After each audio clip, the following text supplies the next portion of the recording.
This is McCook, Nebraska's Mr. Bill, and we're talking about hunting elephants and bringing the parts and the trophies back to the United States. That was on the lips of more than a few PETA and animal rights people and the news media in general, beating up Trump as if he was the one that set that up and was pushing for it. But in fact, our own interior of the United States and Game and Parks were wanting it done. Why? They hate elephants? Hardly. But there are two countries over in Africa that are now following our lead of how we allow hunting and how we prosper from it and help the herds, whether they be deer or elk, whatever it would be, they allow them to increase, even though there's hunting going on continually. Absolutely, in the United States. And so they have followed it in Africa in those two countries, and their herds are not decreasing, they're not stabilizing, they're increasing. They're increasing. And they're doing it because they're allowing hunting. And a $10,000 fee to hunt elephants over there, that money goes to protecting those animals. Oh, I know there's graft and corruption, nothing compared to the United States, but they have enough money to hire game and parks and game wardens to protect the herds so that they can increase every year. They do increase, absolutely. And because of the hunter paying those kind of fees. Those kind of fees. Now, I understand some of you might get into an argument with people who will say, we just don't want elephants killed. They're too majestic. They're too great of an animal. Okay.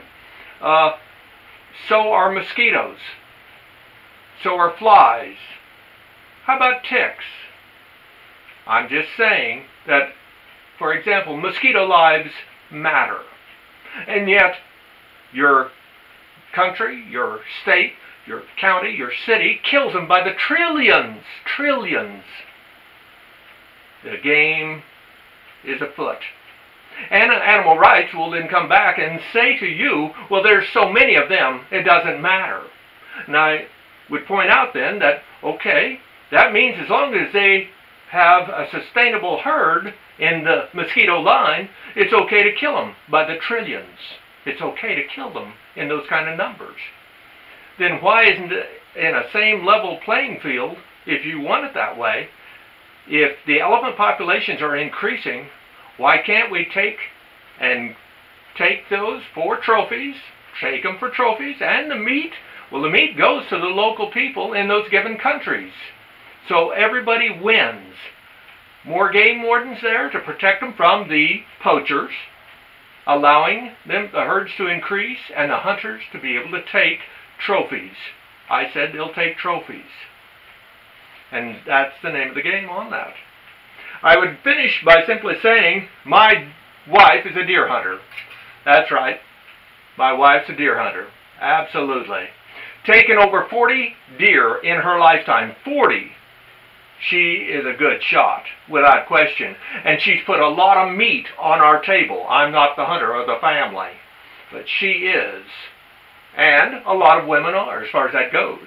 And if you'd say that's terrible or whatever, you'd want to condemn her, I would point out that all of the money that she spent on her rifle and ammunition, there's a 10% hidden federal tax in there, specifically aimed at promoting and the animals that are hunted in this country, and all other animals as far as that goes. A lot of money is spent there, not counting the license every year. You bet. And that goes up all the time, and they still gladly pay it for the right to hunt. The right to hunt. And so, I'm just pointing out the fact that because of the deer hunters, for an example, before the white man landed, the amount of deer in this country compared to today, well, today there are more deer than there were before the white man set foot on this country. And it was due for one reason. It's because of hunters. Thank you for your time.